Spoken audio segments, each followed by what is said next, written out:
I'm back with comedian Dave Smith, his website, comicdavesmith.com. Dave, I saw you just did a kind of a rant on Ukraine. You were making the point that, I'll let you make the point for yourself. What were you saying about Ukraine?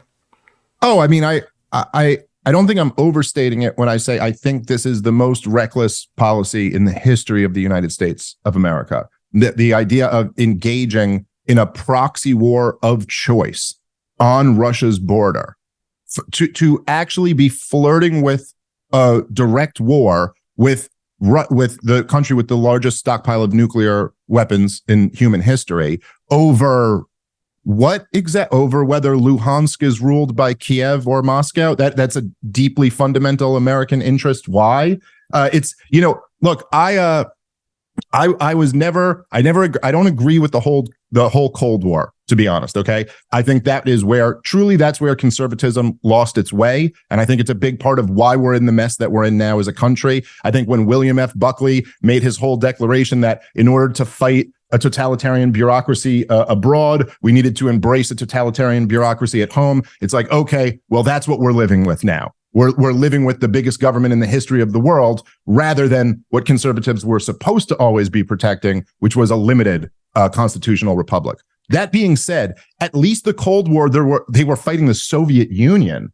What are we even talking about here? Vladimir Putin's corrupt, capitalist society in Russia there, an oligarchy. I mean, it's not a country that's poised for world domination. All of these ideas that they're going to take over Poland, and none of this is true. This war was largely provoked by the West. The neoconservatives since the 1990s have been plotting about how we could take Ukraine. And I think it was all just and look, we're risking World War III for nothing.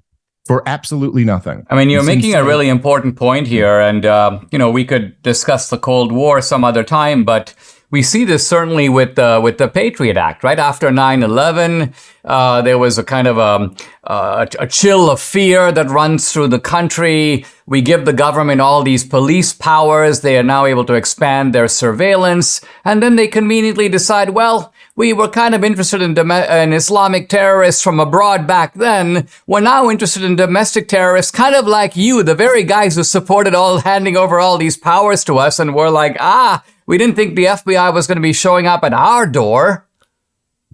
Yeah. And look, I mean, I think that, so like a lot of people, and very fairly, have been, a lot of people, let's say on the right in America, the larger, like right half of America, have said to a lot of these liberals, like, hey, you got to admit that over the last 3 years, you got all of these COVID policies wrong. Like, you have to admit that none of this made sense. And they're frustrated sometimes when liberals won't admit that.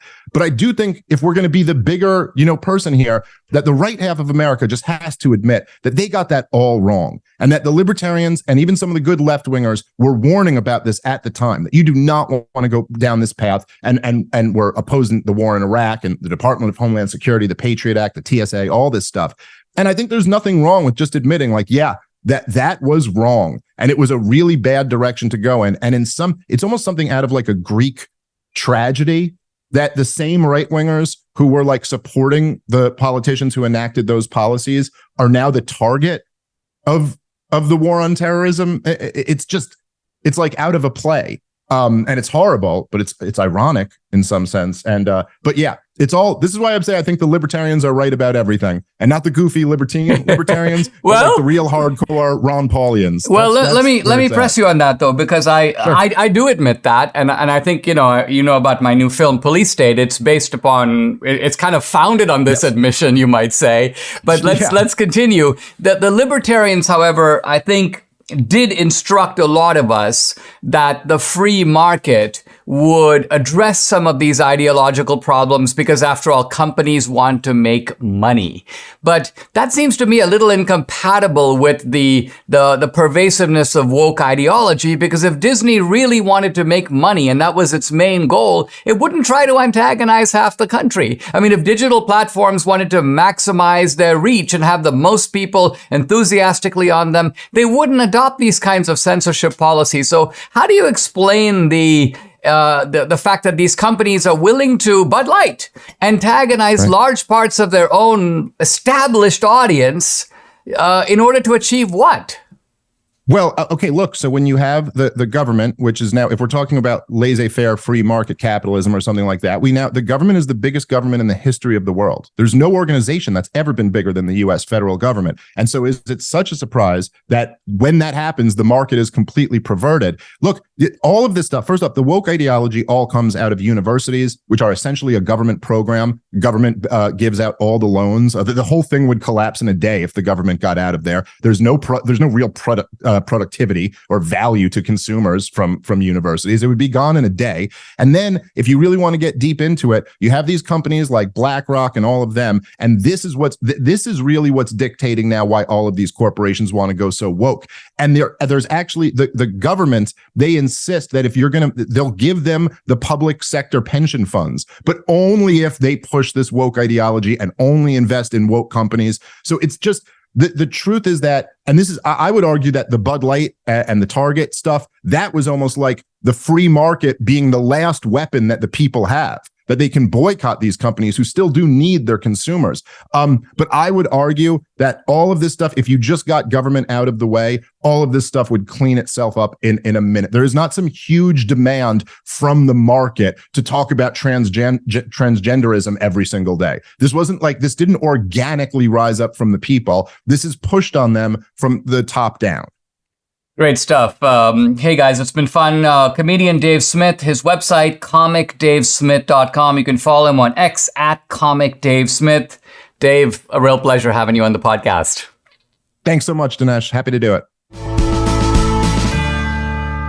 Vladimir Putin calls the US dollar's drop in dominance objective and irreversible as Brazil, Russia, China, India, and South Africa formally agree to use local currencies in trade instead of the US dollar. It's the first shoe to fall. As demand for the dollar weakens, the buying power of the dollar weakens. This is why Birch Gold Group is busier than ever. Investors and savers like me are looking to harness the power of physical gold held in a tax-sheltered IRA. Debbie and I buy our gold from Birch Gold. We trust them to help us diversify and protect our savings. Text Dinesh to 989898. You'll get a free information kit on gold with thousands of happy customers, an A+ rating with the Better Business Bureau, countless 5-star reviews. You can count on Birch Gold to help you navigate transitioning an existing IRA or 401k into an IRA in gold. As the US dollar continues to receive pressure from foreign countries, digital currency, and central banks, arm yourself with information on how to protect your savings.